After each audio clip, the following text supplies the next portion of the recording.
मृत्यु अंत नहीं परम फूल है। ब्रह्मा विष्णु महेश ये जीवन के 3 देवता हैं। जन्म तो हो चुका, उसकी बात खत्म हो गई। जीवन अभी है, इसलिए विष्णु की पूजा में लीन होना है, क्योंकि जीवन हाथ से जा रहा है। जब तक जीवन में मृत्यु का बोध ना आए तब तक तुम भक्त सन्यासी नहीं हो पाओगे, संसारी ही बने रहोगे। संसारी व्यक्ति संसार की ही चिंता में लीन रहता है। संसारी और सन्यासी में फर्क क्या है? फर्क यही है, सन्यास को यह समझ में आ जाता है कि जीवन मृत्यु में समाप्त होगा। जो होना है होकर ही रहेगा, जो बना है वह मिटेगा, जो सजाया है वह संवारा है वह उजड़ेगा, जो भवन निर्मित हुआ है वह गिरेगा। जिसको मृत्यु दिखाई पड़ गई, मृत्यु का स्मरण आ गया है, और जिसे लगने लगा है कि ये तो खंडर है जिसमें हम थोड़ी देर रुकेंगे, ये ज्यादा से ज्यादा पड़ाव है, मंजिल नहीं है। जिसके जीवन में मृत्यु का बोध आ गया है, उसके जीवन में क्रांति घट जाती है। मैंने अपना जीवन में देखा है कि मोहनदास मनुष्य को छोड़कर जो पशु पक्षी पौधे हैं उनमें कोई धर्म नहीं है, क्योंकि उनकी मृत्यु का कोई उन्हें बोध नहीं है। मरेंगे वे भी, लेकिन उसे कुछ पता नहीं है कि मृत्यु आ रही है, क्योंकि मृत्यु को देखने के लिए जो चेतना चाहिए वह उनके पास नहीं है। मनुष्य भी तब तक पशु ही है जब तक उसे मृत्यु साफ दिखाई नहीं पड़ने लगे, तब तक। अंत आ रहा है, जैसे ही अंत दिखाई पड़ेगा उसी दिन जीवन मृत्यु में बदल जाता है। जो कल तक महत्वपूर्ण सार्थक दिखाई पड़ता था, मृत्यु दिखाई पड़ते ही व्यर्थ लगेगा। आदमी ने बड़े सपने संजोए थे, वासनाओं के इंद्रधनुष बांधे थे, लेकिन मृत्यु के द्वार पर दस्तक देते ही सब गिर जाएंगे। मृत्यु ने तो उसी दिन दस्तक दे दिया था जिस दिन पैदा हुए थे। जिस दिन ब्रह्मा ने काम शुरू किया, शिव का काम उसी दिन शुरू हो गया। लेकिन आदमी सपने में है, होश में नहीं। होश आ जाए मृत्यु का तो जीवन में एक परिवर्तन, कन्वर्शन होता है। जीवन फिर संसार की तरफ नहीं, क्योंकि वह तो मृत्यु के सिवाय कुछ भी नहीं है। अपनी तरफ, मूल स्रोत की तरफ लौटता है। अपनी तरफ आना ही अपने सतगुरु परमात्मा की तरफ आना है।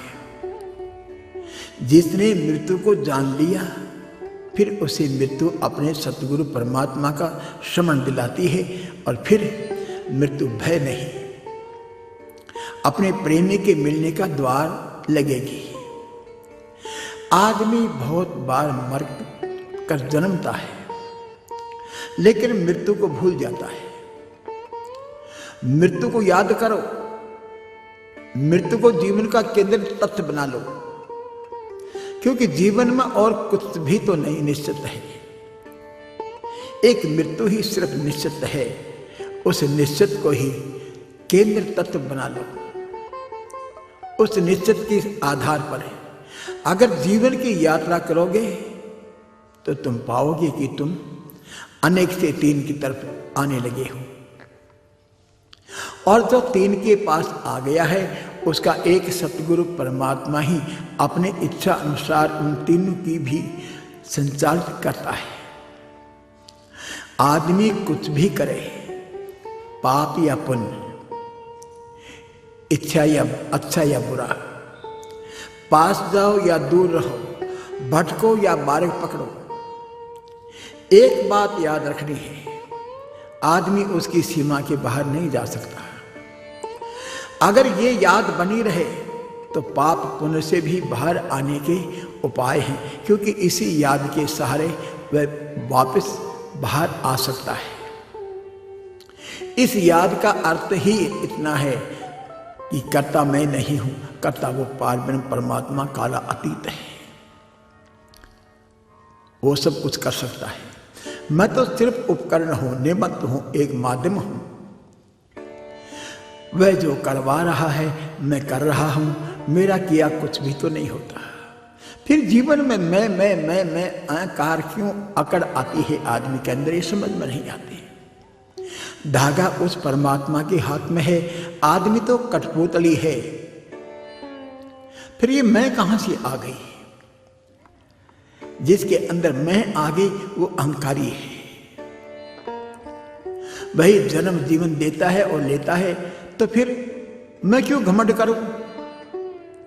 बीच में व्रत ही मैं क्यों आऊं, परेशान क्यों हूं? बहुत से प्रेमी मेरे पास आते हैं, वह कहते हैं स्वामी जी शांति नहीं मिलती, मुझे शांति दो। मैं उनसे कहता हूं कि जब तक तुम हो तब तक शांति कैसी? तुम बीच में से हट जाओ, तुम्हारा होना ही अशांति है। जब तक तुम हो तब तक शांति दी नहीं जा सकती। तुम्हारे ना होने का नाम ही शांति है। तुम अपने को हटा दो। तुम एक झूठ, एक सपना में सपना देख रहे हो। अगर ठीक से समझो तो तुम सपने में देखे होगे सपना हो, निंद्रा में हो, जागृत में नहीं, उन्माद में हो, होश में नहीं। फिर शांति कैसे मिलेगी? दुख सुख अपना पराया, हार जीत, सफलता असफलता, ये मरती वक्त हर आदमी को सामने आते हैं। ऐसे तय करना मुश्किल हो जाती है कि सपना देखे या सच में ऐसा है। जिन्होंने जाना है वह कहते हैं कि खुली आंख का सपना है। आंख खुली जरूर है, लेकिन सपना क्यों? इसका सत्य से जो सदा रहता है उसे कोई भी तो समझ नहीं है। एक बीज की भाव दशा ख्याल है आदमी के। इसे जाग करके देखा है या सो करके क्या फर्क पड़ेगा? अपने का अपने लक्ष्य है। अपने का लक्ष्य है कि अभी है और अभी नहीं। ये सपना का लक्ष्य है। मरते वक्त ये सब खो जाते हैं। आदमी सपने के भीतर एक और सपना देखता है जिसका नाम है अहंकार है। काम, क्रोध, लोभ, मोह, अहंकार। इन सब सपनों के भीतर है अपने को कर्ता मान रहा है, बड़े अकड़े हुए हो। और सारी दुनिया के लोगों को अपना अहंकार दिखाई पड़ता है, सिर्फ दूसरों का दिखाई पड़ता है, अपना अहंकार दिखाई नहीं पड़ता। प्रेमी आकर के मुझे कहते हैं कि स्वामी जी फला आदमी बड़ा अहंकारी है। मैं उससे यही कहता हूं कि तुम दूसरा का अहंकार देखते ही क्यों हो? तुम अपना अहंकार दिखाई दो। अपना अहंकार दिखाई नहीं पड़ता, दूसरों के अहंकार देखते हैं। सपने के भीतर सपना है कि मैं हूं, मैं ही महत्वपूर्ण हूं, मैं जानता हूं। बस यही तुम्हारा अज्ञानता है। बहुत से माता बहन भाइयों के अंदर ये अहंकार की बड़ी सूक्ष्म कहावत है कि अहंकार तो आदमी का पतन करने वाला है। भगवान यही तो कहता है कि मेरी खुराक तो अहंकारी है, मैं अहंकारी आदमी का अहंकार खाता हूं और मैं भोजन नहीं करता। जब तक अपना साक्षी नहीं जग जाए तब तक बिल्कुल ही आदमी अंधा है। जिस दिन मृत्यु को देखोगे उसी दिन सबसे पहले मैं भाव गिरता है। मृत्यु के मुकाबले में तुम क्या करोगे? अपने को कैसे बचाओगे? श्वास नहीं आएगी तो क्या करोगे? मृत्यु के मुकाबले मनुष्य की सभी सामर्थ्यता टूट जाती है, इसलिए तो वह मृत्यु को भूल जाता है। अगर मृत्यु को याद रखोगे तो अकड़ टूट जाएगी, और ज्ञानी मृत्यु को याद रखता है, क्योंकि मृत्यु अहंकार को काटती है। मृत्यु का बोध होते ही अहंकार गिर जाता है। मृत्यु के सामने सभी पराजित हैं, कोई विजेता नहीं। ना कोई सिकंदर है, ना कोई नेपोलियन है, ना कोई हिटलर है, ना कोई सम्राट है। मृत्यु के सामने सभी हारे हुए हैं। लेकिन आज मैं देख रहा हूं कि मोहनदास, इस जगत में लोग झूठ और अहंकार को तो पकड़ लेते हैं और मृत्यु को भूल जाते हैं, जो कि सबसे बड़ा सत्य है, सत्य है। उस सत्य का सबसे बड़ा परिणाम यह है कि अहंकार गिर जाता है, अहंकार नहीं रहता। जब मौत बिल्कुल तथ्य की तरह दिखाई पड़ने लगती है तो अहंकार विसर्जित हो जाता है। मौत का समझ अहंकार के लिए ही जहर है, पॉइजन है। इसलिए आदमी मौत को भूला हुआ है। जब तक अहंकार है तब तक आदमी नहीं जाग सकता। मौत दिखाई पड़ते ही अहंकार सबसे पहले टूटता है। तभी सतगुरु परमात्मा की ओर द्वार खुलने लगता है। ब्रह्मा विष्णु महेश तो बाहर जाने के उपाय हैं, और जो इन तीनों के बीच छिपा है वह एक है, पारब्रह्म परमात्मा काला अतीत, जिसके घर में काल भी अतीत बन के आता है। वह एक है। जिसने एक को जान लिया वह तीन के जानने वालों से ऊपर हो गया। स्वयं ब्रह्मा भी उसकी शरण में आकर के और ज्ञान मांगते हैं। उस एक की खोज करनी चाहिए जो सबका प्रारंभ आदि अनादि है, उसका कोई प्रारंभ नहीं। उस एक की ही शरण में जाओ।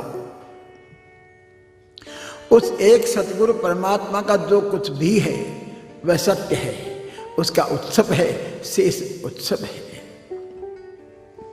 तुम्हारा होना भी असत्य है।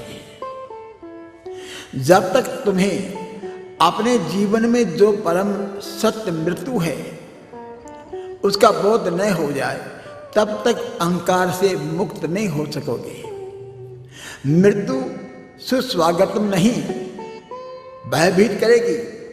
इसलिए पहले सत्य को खोजो, वही 24 घंटे में पूरे जीवन में एक जानने वाला है। बाकी सब आते हैं जाते हैं। मैंने तो अपने जीवन में इसी सत्य में मौत को पहचाना है, क्योंकि उसी में परमात्मा की झलक। वास्तव में मौत ही तो जीवन है।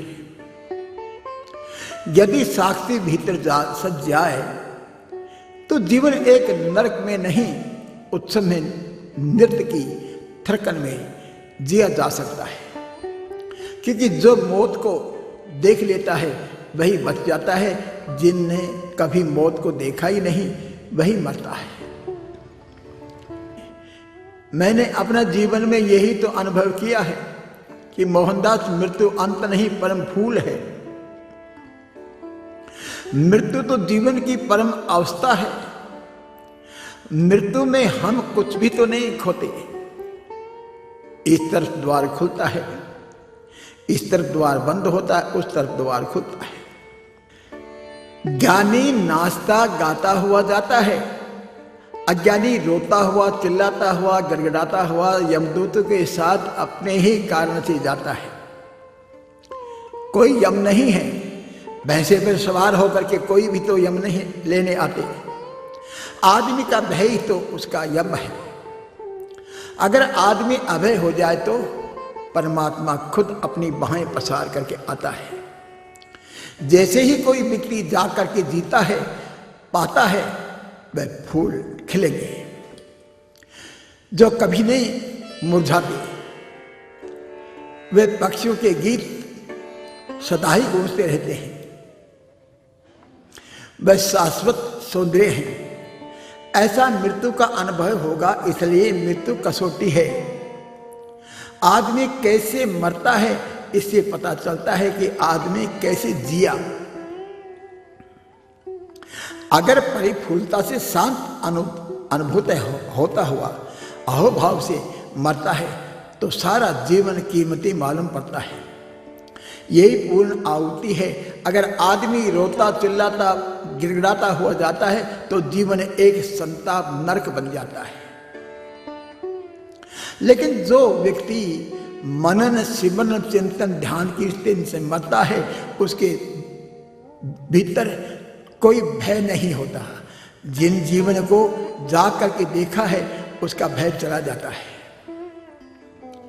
तब वे पाता है कि मृत्यु तो जीवन की परिपूर्णता है, अंत नहीं, मृत्यु भय नहीं है, वह परमात्मा का द्वार है। वह पाता है कि मृत्यु तो आमंत्रण है, उसमें लीन हो जाने की प्रक्रिया है।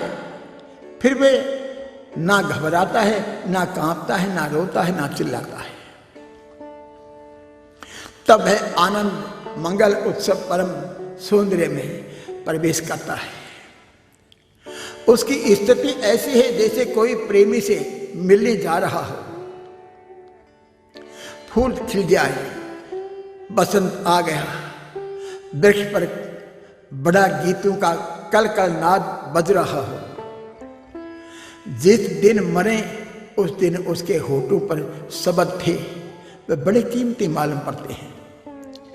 मरते तो सभी हैं लेकिन सभी यम के साथ नहीं जाते हैं। ये एक प्रतीक है।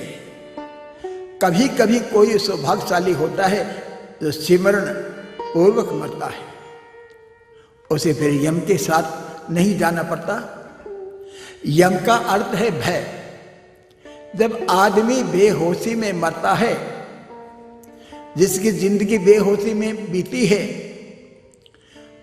वह मरती वक्त कांपता है, रोता है, चिल्लाता है, गिड़गिड़ाता है, किसी प्रकार से मुझे बचा लो। अपने को किसी तरह से बचाना चाहता है कि किसी तरह से मुझे बचाओ। रोता है, गिड़गिड़ाता है, चिल्लाता है। परिवार का जीवन सामने खड़ा देख रहे हैं, आंखों से आंसू जा रहे हैं, लेकिन कोई बचा नहीं सकता।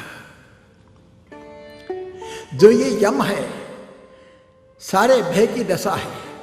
भय का काला मुंह है। जो ये भैंसे पर सवार भय है, उसका ही नाम हमने यम कहा है। लेकिन जिसके भीतर कोई भय नहीं है, उसका भय यम से कोई संबंध नहीं बनता। मनन मन की मृत्यु है। मनन सिमरन चिंतन से यम के साथ नहीं जाना पड़ता। वह नाम ही ऐसा है। तो नाम रूपी नाव पर बैठ के आदमी भवसागर से पार हो जाता है, आनंद मुग्ध हो जाता है। जो मनन करता है उसका ही मन जानता है, ऐसे जानता है। बाकी तो बाधाएं भटकाव मार्ग आदमी के बाहर नहीं है, भीतर है।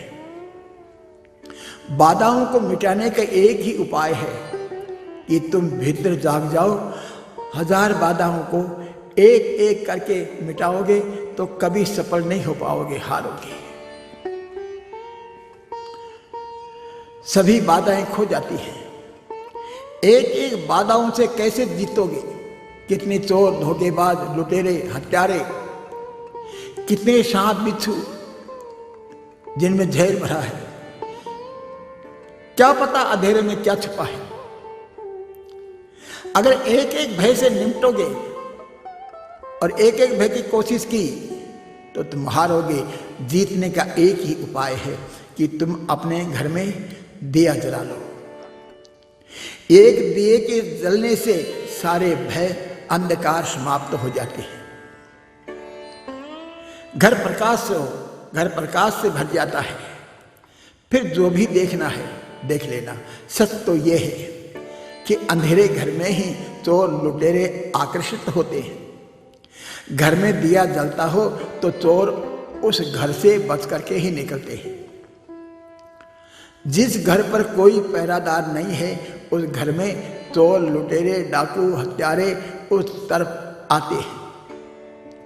जिस घर पर पहरेदार है उससे वे बच करके निकलते हैं। भीतर सुरती का दिया जल जाए और पहरेदार खड़ा हो, फिर भीतर कोई बाधा नहीं आती, अन्यथा सब बाधाएं आती हैं। मैंने देखा है कि मोहनदास एक बाधा हो तो आदमी मिटा दे। बाधाएं अनंत हैं, असंख्य हैं, असंख्य कामनाएं हैं। एक को मिटाते ही 10 को खड़ी कर देते हो।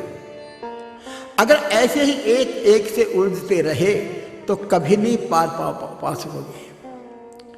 कुछ विधि मंत्र चाहिए जो अकेले सारी बाधाओं का अंत कर दे, जो ये विधि बता दे, जो ये विधि समझा दे, वही गुरु होते हैं। उस गुरु का मंत्र ही जो मनन करता है उसका ही मन मृत्यु को यम द्वार नहीं प्रेम से मिलने के रूप में पाता है। उस मनन से मार्ग में बाधाएं भटकाव नहीं आते, आंखें खुली जाती हैं,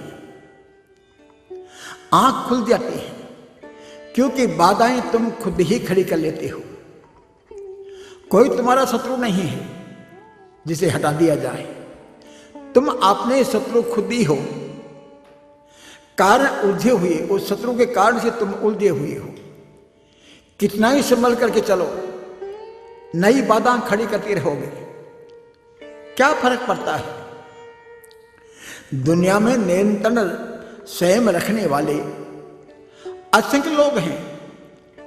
संयम अंत नहीं है, सुरती अंत है।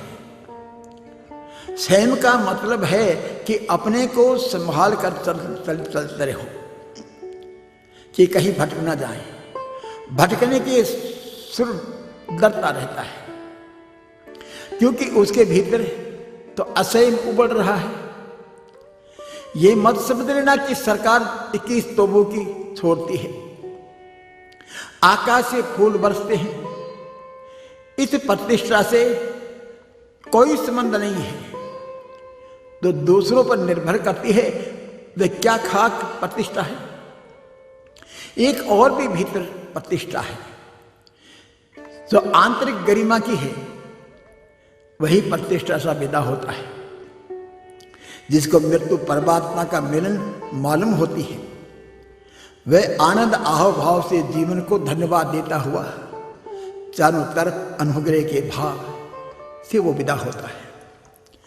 उसके अनुग्रह की छाप उसके चेहरे पर पाओगे, उसके रोम रोम पर पाओगे, उसे रोम रोम पर लिखी हुई पाओगे। उसे चाहे कोई पहुंचाए या ना पहुंचाए, वह चाहे रास्ते के किनारे झाड़ के नीचे मर जाए, पशु पक्षी उसको खा जाए, लेकिन फिर भी उसकी प्रतिष्ठा है, आंतरिक की गरिमा है। मृत्यु भय नहीं। अगर मृत्यु भय है तो तुम प्रतिष्ठा से विदा नहीं हो पाओगे। तब कैसे प्रतिष्ठा से विदा होगे। रोते गिड़गिड़ाते भीख मांगते हुए कितने ही लोग तुम्हें पहुंचाएंगे, इससे क्या फर्क पड़ता है। उनके बैंड बाजे की शोरगुल में तुम्हारा संताप दुख न छिपेगा।